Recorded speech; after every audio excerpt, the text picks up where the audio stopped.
For years, the outside world believed Ray Whittaker's life was defined by one simple fact. He lived at the end of a dirt road in a house forgotten by time, surrounded by relatives who said they were doing the best they could. That was the public story, or at least the one most people accepted because it was the only version they had ever been shown. But the deeper investigators looked into Ray's life, the clearer it became that the version of care he received inside that collapsing home bore almost no resemblance to real protection. It was a patchwork of good intentions, broken systems, overwhelming need, and, most painfully, shocking truths that had been hiding in plain sight for decades. People often ask how a man could reach his 70s without ever truly speaking, without medical documentation, without structured care, without even a clear safety record. What they fail to realize is that Ray's entire life unfolded behind closed doors in a place where silence was easier than intervention, where poverty was normalized, and where disability blended into the background of everyday survival. The tragedy is not that the world failed him at the end. The tragedy is that the world didn't even know he existed until it was too late. The first truth begins where every truth about Ray must begin, inside his mind. Those who met him described him as sweet, frightened, childlike, and reactive. But childlike barely scratches the surface. Ray's cognition never developed beyond early childhood. His emotions, startle responses, fear, confusion, were the same as a small boy's, yet the body containing those emotions aged into its 70s. Anyone who understands severe developmental disability knows how dangerous that mismatch can be. A child who runs away when startled can be caught, comforted, guided. A 72-year-old man with the same response? That becomes a life-threatening situation. Ray had no language to advocate for himself. He had no means to express discomfort beyond grunts, bark-like vocalizations, and distressed movements. He could not read. He could not write. He could not call 911. He could not explain a bruise, a fear, or an injury. And because he could not articulate anything, the burden fell entirely on whoever lived with him to interpret his needs correctly. Sometimes they did. Sometimes they didn't. And sometimes the signs of distress were lost entirely inside the daily chaos of a home stretched far beyond its limits. But even that truth is only the beginning. The second shocking truth was the environment itself. The home where Ray spent almost his entire life was described, by multiple independent visitors, as a decaying structure filled with hazards. Floors soft from rot. Windows cracked or missing. The smell of gasoline lingering from a stove with malfunctioning burners. Food left out long enough for flies to settle into it. A cluttered kitchen where spoiled meat sat unthrown, where insects crawled freely. A property surrounded by broken vehicles, rusted metal, and leaning structures one strong wind away from collapse. Even the bathroom, a basic dignity most adults take for granted, was an outhouse behind the house, weather-worn and barely functional. People asked why the family lived this way. The answer is tragically simple: they had always lived that way. Decay becomes its own kind of normal when there is no money, no education, and no support. But normalization doesn't erase danger, and for someone with Ray's cognitive limitations, danger wasn't just possible. It was constant. He couldn't smell a gas leak and understand its meaning. He couldn't identify mold as a health threat. He couldn't distinguish clutter from hazards. He couldn't understand why dirty dishes or spoiled food might make him sick. He couldn't protect himself from a house that was slowly collapsing around him. The walls didn't just surround him, they failed him just as much as the systems meant to help him did. The third truth cuts even deeper. Ray lived in profound isolation. While documentary crews and content creators later turned the Whittaker home into a viral curiosity, almost no one visited that house before cameras arrived. The family's remote location meant that Ray's world was reduced to a handful of people: Betty, Larry, and occasionally other relatives. That was his entire social universe. No therapists, no home health aides, no disability specialists, no structured programs, no consistent medical oversight. Just the same faces, the same patterns, the same silences. Isolation for someone like Ray acts like a second disability layered on top of the first. Without exposure to new environments, language models, or communication tools, he had no path toward improvement. Without routine medical evaluations, early signs of decline went unnoticed. Without the presence of mandated reporters, subtle neglect could continue for decades unnoticed. Isolation ensured that whatever happened inside that home, good or bad, remained invisible to the outside world. Yet the fourth truth is the most disturbing. No one with authority monitored Ray for most of his life. Adult Protective Services had no long-term record of him. There was no assigned guardian. No documented periodic welfare checks. No enforcement of living standards. Nothing. His welfare depended entirely on two elderly relatives who, whether they loved him or not, were not capable of providing the level of care he desperately needed. This was not a failure of the family alone. It was a systemic collapse. Only after the family became a viral subject of online fascination did state agencies finally step in. Millions of strangers saw Ray online before a single official ever intervened. That reality speaks volumes about where our society places its attention, and where it withholds it.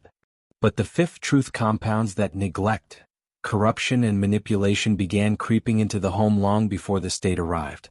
When donations flowed into the family following viral exposure, the sudden influx of money became both a lifeline and a trap. People close to the family misused funds. Some stole. Some fabricated stories, false death announcements, exaggerated medical claims, to solicit more money. Donations intended to improve Ray's life were diverted, mismanaged, or simply disappeared.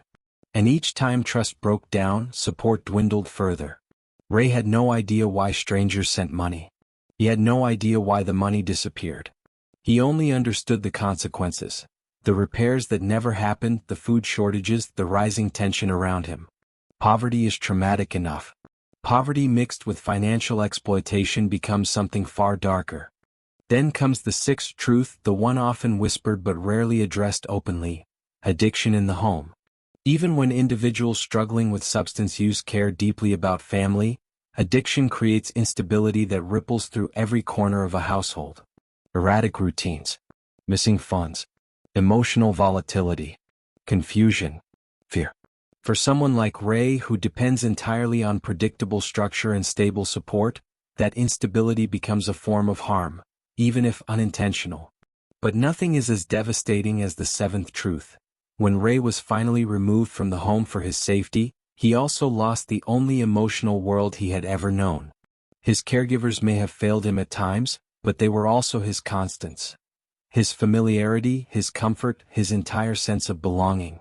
The state rescued his body, but in doing so severed the fragile emotional bonds he depended on. Confidentiality laws mean his family does not know where he is. They may never see him again. And Ray, unable to understand legal processes or long-term institutional care, experienced his removal not as protection but as displacement.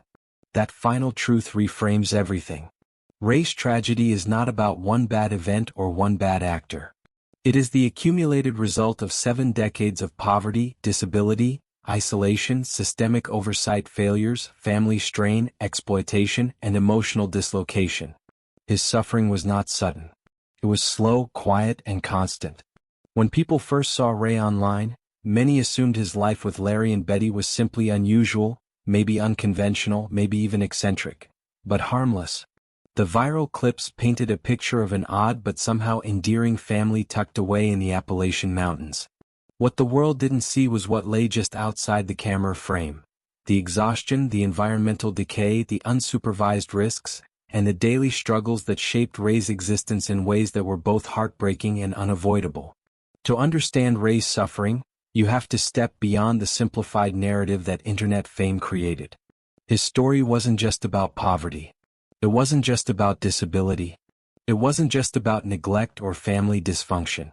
It was about the slow collapse of a caregiving system built on fragile shoulders. Shoulders that could no longer carry the weight long before anyone realized how heavy it truly was. The truth is that Larry and Betty were not villains in the traditional sense. They did not set out to harm Ray. In their minds, they were doing exactly what they had done for decades: surviving. But survival is not the same as proper care, and love, however genuine, cannot replace the professional structure needed to keep someone like Ray safe. And that distinction becomes painfully apparent when you examine the cracks that widened under them year after year. The first of those cracks was the age and health of Ray's caregivers. Both Larry and Betty were elders themselves. Both faced physical limitations, chronic pain, medical needs, and the daily fatigue of living in poverty. Caring for one vulnerable adult is a monumental task. Caring for three, Ray, Lorraine, and Timmy, was an impossible one. There were days Larry struggled to stand upright without steadying himself. There were days Betty's breathing was so labored that even small tasks left her winded. Yet every day they were expected to lift, feed, clean, supervise, and protect adults who required constant attention. The world tends to underestimate what caregiving truly demands. It isn't just cooking meals or providing a place to sleep. It involves monitoring behavioral changes, recognizing medical issues early, ensuring hygiene standards, preventing accidents, preventing wandering, preparing balanced meals, documenting medications, maintaining the household environment, and responding calmly to panic, confusion, and distress.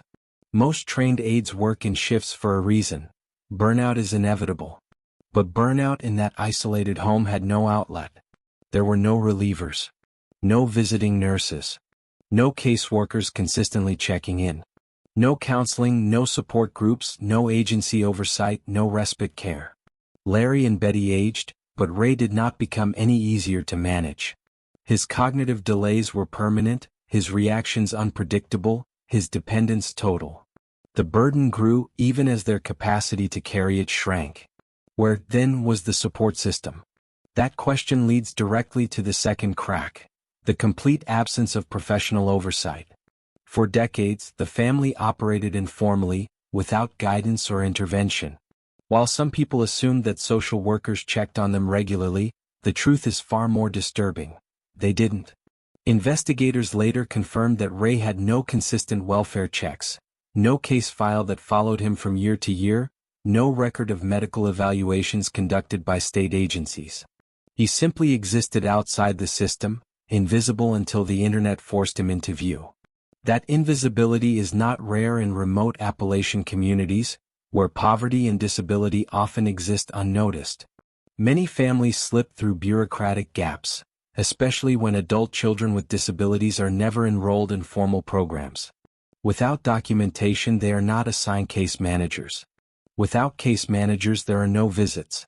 Without visits, there is no accountability. Ray's life was never evaluated by professionals because no official mechanism had ever been established to ensure he received the care he needed. Some would argue that family is supposed to fill that gap. But family itself was the source of the third major crack: instability caused by stress, conflict, and outside interference. As cameras arrived, money appeared, strangers visited, and opportunistic individuals saw the Whittakers as an easy way to gain attention or profit. Suddenly, the household became ground zero for manipulation.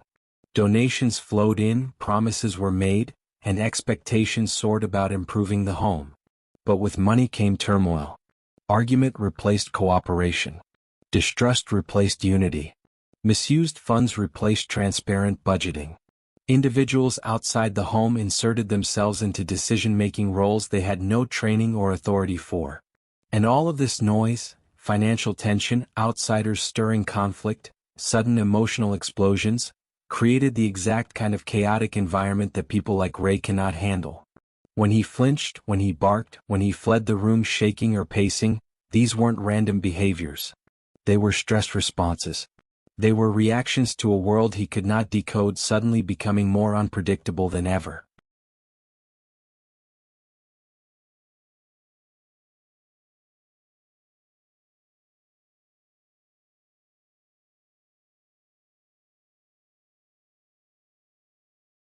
Ray needed quiet.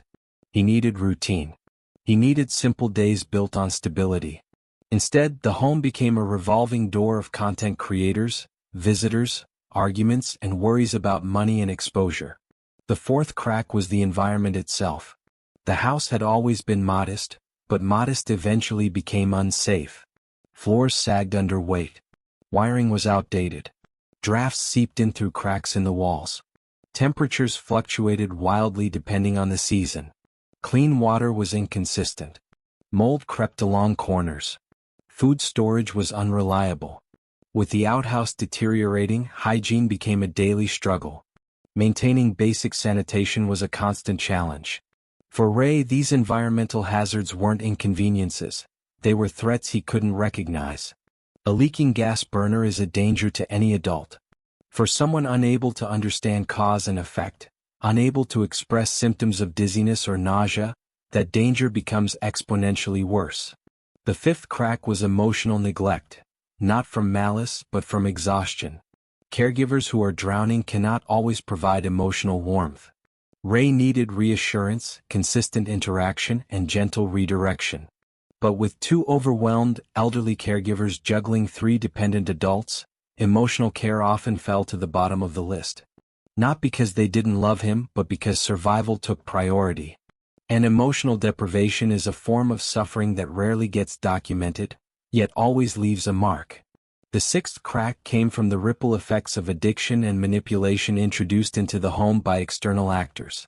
BJ's admitted drug use, her manipulations of donation funds, her fabricated stories, and her volatile presence created a shadow that stretched across the entire household. Every instance of chaos, every moment of stress, every overnight argument or emotional blowout affected Ray. People sometimes ask whether Ray understood addiction. Of course he didn't. But he understood fear. He understood tension in the room. He understood when someone screamed or slammed a door. Stress doesn't require comprehension to leave a scar.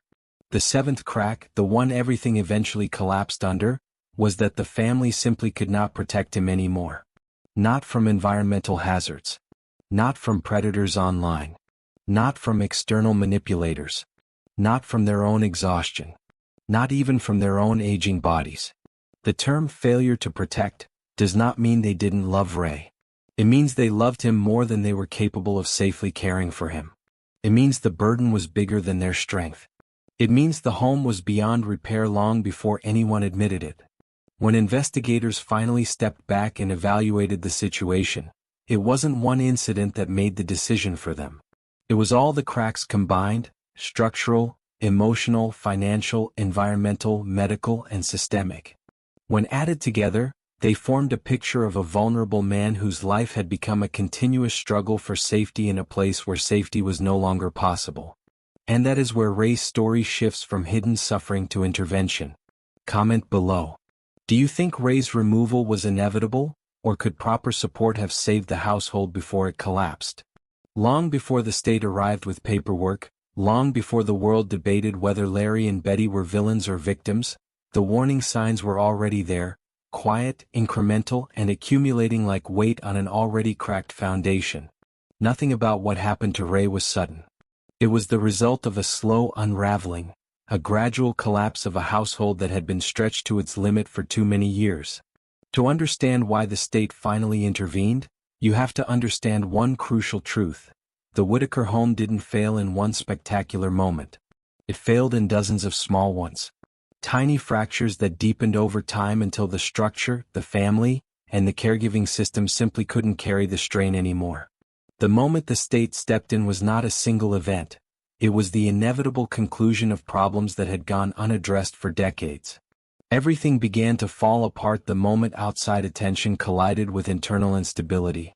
When the Whittaker family became a global spectacle, the home, once hidden and isolated, found itself under a microscope. Suddenly people who had never heard of Odd, West Virginia were studying every detail of Ray's life, every frame of every video. Some offered compassion. Others offered criticism. A few offered money. And many offered opinions that they were in no position to give. The viral exposure was a double-edged sword. It brought attention to Ray's conditions, attention he desperately needed. But it also brought opportunists, manipulative figures, and people hungry for influence. Suddenly, the family home became a battleground of intentions. Some good, some questionable, some outright harmful. This leads directly into the first major factor that forced state intervention: exploitation from the outside. Opportunists saw the family's vulnerability as a stage for their own agendas. Donations poured in, promises were made, and outsiders inserted themselves into the family system under the guise of help. But help is only help when it provides stability, and stability was the last thing the Whittaker household received. Instead, the family became entangled in financial mismanagement, emotional manipulation, public drama, and escalating tension. The individuals who stepped into the home did not have training, oversight, or accountability. They were not required to act in Ray's best interest. They were not bound by ethical standards. Some were motivated by money, others by fame, and others by a twisted sense of self-importance. What they left behind was confusion and instability. Behind closed doors, this chaos manifested in ways Ray could feel but could never articulate. Raised voices, tension thick enough to taste, sudden arrivals, sudden departures. The household environment became unstable, unpredictable, and emotionally volatile. For someone like Ray, nonverbal, cognitively impaired, sensitive to emotional shifts, this was devastating. The state does not intervene because a house is messy or because a family is poor. Poverty is not neglect. Rural living is not abuse. But when that poverty mixes with manipulation, exploitation, and unmanaged disability, the risk becomes impossible to ignore.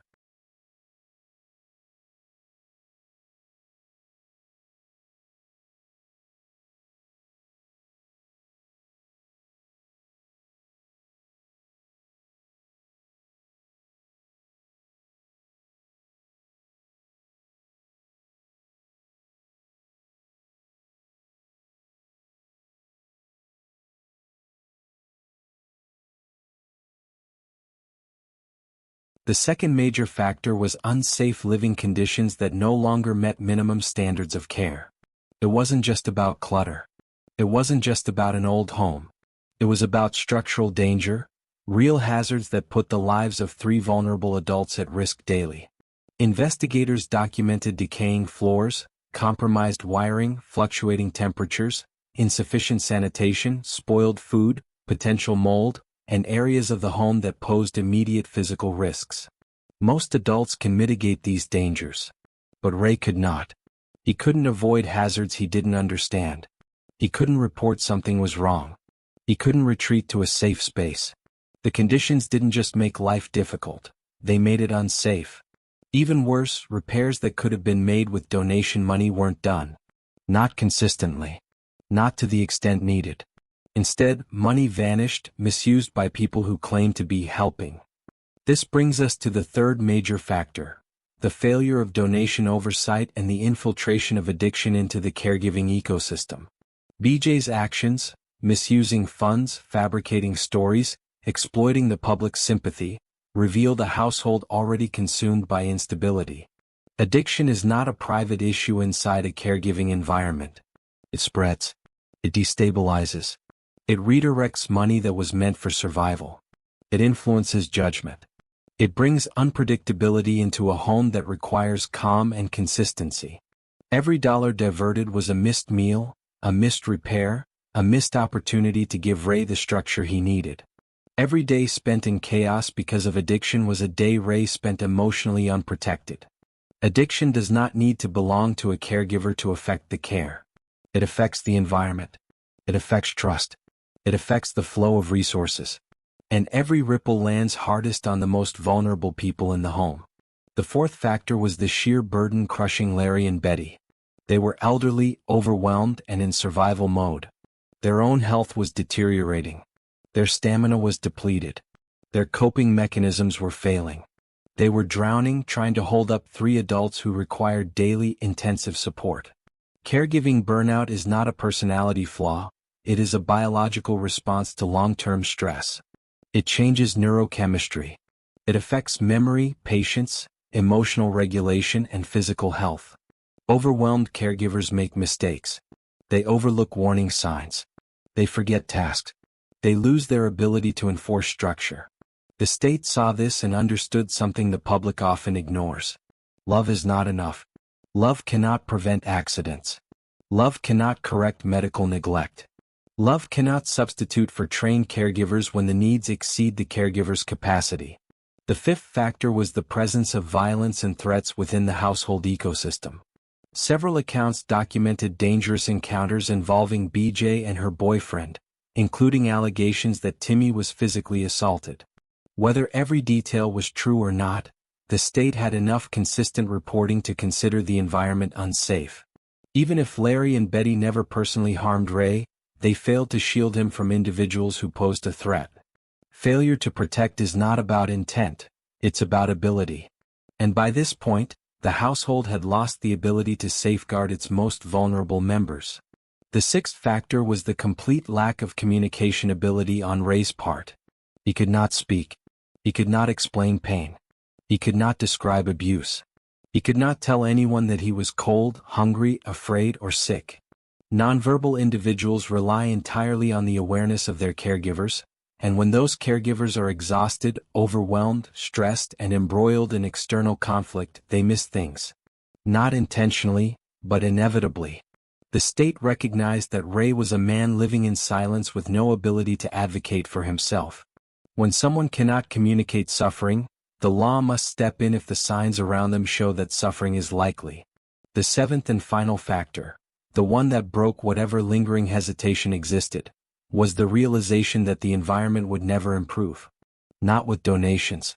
Not with outside helpers. Not with continued internet attention.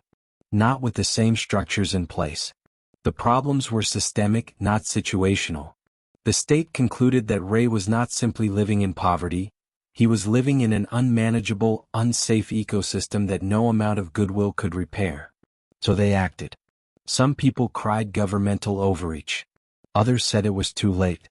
But the truth lies somewhere in the middle. The intervention was both overdue and inevitable. Removing Ray, Lorraine, and Timmy was not about punishing Larry and Betty.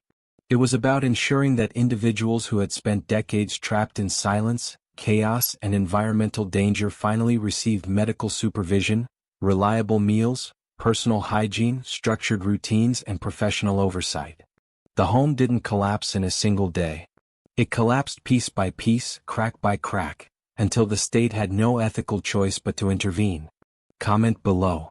Do you believe the intervention actually protected Ray? Or do you think there was another solution the state never considered? When Ray, Lorraine, and Timmy were taken from the collapsing Whittaker home, it wasn't a quiet process. It was abrupt, jarring, and emotionally devastating for the family left behind. Larry and Betty stood outside trying to make sense of what the state workers were saying. They had spent their entire lives doing the only thing they knew, holding the family together with whatever energy and resources they had left. And now the state was telling them that everything they had done was not enough. To many viewers online, the removal felt cruel, heartless, cold. But when you examine the 7 shocking truths behind Ray's life inside that home, the decision becomes far more complicated and far more necessary than anyone initially realized. The final truth is this: Ray was not just living in the wrong environment. He was living in a place where his suffering was invisible, unreported, misunderstood, and unaddressed. What the state provided wasn't a reward, a punishment, or a political move. It was a last resort to protect individuals who could no longer be protected by the people who loved them most. The moment Ray entered state care, his world changed dramatically. For the first time in more than 70 years, he was in an environment shaped not by chaos, exhaustion, and poverty, but by structure. Clean floors. Predictable meals. A bed without rotting boards beneath it. Temperature control. Trained caregivers. Medical oversight. A locked facility where people like BJ's boyfriend could never simply walk through the door again.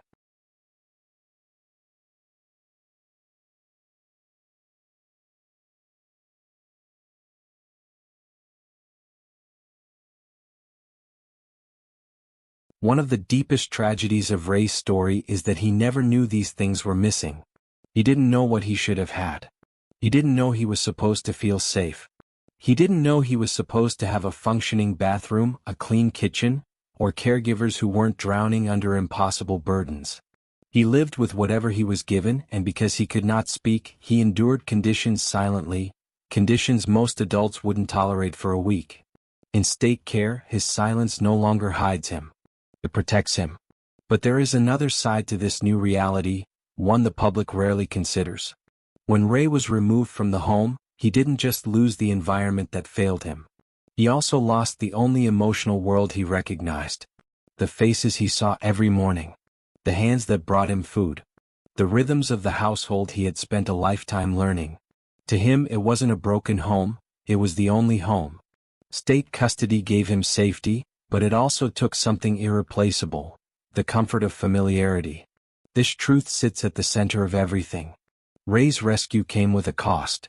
The state saved his physical well-being, but the emotional rupture is undeniable. Lorraine lost the son she always watched over. Timmy lost the only home he ever understood. Betty and Larry lost the people they cared for every day, even if they could no longer meet the standards caregivers are legally required to uphold. Cases like this do not come with perfect solutions. There is only the least harmful one. Some people ask whether Ray could have been helped without being removed, whether donations, renovations, or outside intervention could have rebuilt the home, restored order, and positioned Larry and Betty as stable caregivers once again. But the truth is that the problems weren't structural. They were systemic, emotional, behavioral, generational. The environment didn't fail because it was old, it failed because it could not support the level of vulnerability inside it. You cannot repair a home when the foundation itself is cracked. The state knew what most online viewers refused to accept. Placing Ray back into that environment would have been neglect by the system itself. Even the best-intentioned relatives cannot meet the needs of profoundly disabled adults without training, support, and stability. And the Whittaker home, no matter how much love existed inside it, could not provide that.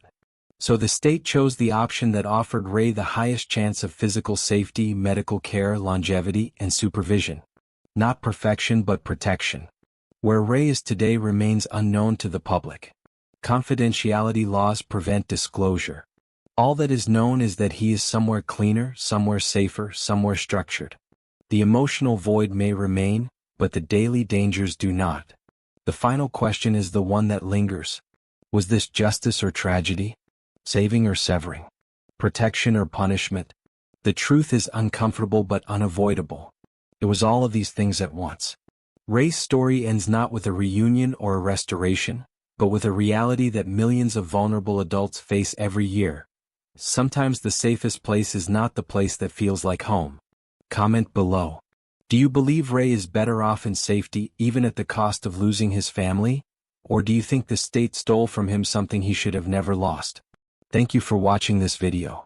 Click here to watch another video that might interest you.